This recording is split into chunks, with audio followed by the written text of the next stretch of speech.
Ito yung kwarto ni Trina. Ayan yung tiles. Ayan. Ayan yung windows. Ayan. Ayan yung tiles. Oh. Ayan. Ayan sa kwarto ni Trina. Ayan. Ayan yung kulang, oh. Ito yung sa kwarto, yung sa CR ng mga bata. Ayan yung tiles. Oh. Ayan. Yung sa baba, hindi pa nagagawa kasi aayusin pa yung toilet. Diba? Ayan. Ito yung hallway. Ayan. Ito naman yung kwarto ni Miko. Ayan. Ayan yung tiles. Ayan. Ayan. Dito naman papasok ng kwarto natin. Ayan. Ayan. Ayan yung bintana. Yung bintana. Ayan yung tiles. Ayan. Ayan. Ayan. Ito CR natin. Ayan. Oh.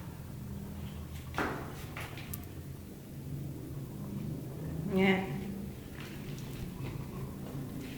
Then, papunta na ako ng sala at ng kitchen. Wait. Ito yung tiles ng sala natin. Ayan. Take a closer look. Ayan yung design niya. Ayan. Ayan. Buo na siya. Except yun, may mga konting ano na lang, kulang. Ayan. Ayan. Ayan. Mga pasingit-singit na lang naman ang kulang eh. And then, ito yung banggera. Ayan. Yung wall.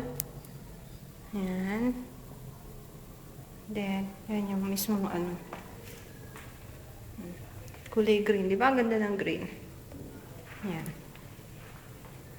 And then, lalabas ako para makita mo yung bakod. Ayan. Palabas na ako. Ayan yung bakod.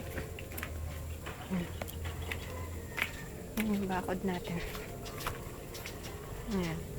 1, 2, 3, 4, 5, 6, 7, 8. Ayun, si Miko. Hi, Daddy.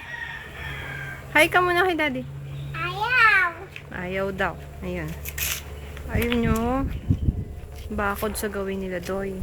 Oh. From a closer look. Ayan. Yan yung daan natin. Then, eto na ang latest na itsura ng ating bahay. Ayan, with the windows, ka-paint. Ayan, si Miko, syempre, extra. Ayan. From the top. Ayan. Ayan. Ayan. Ito yung ayan, pintuan, papasok. Syempre, siya. Uwi na kami. Babush!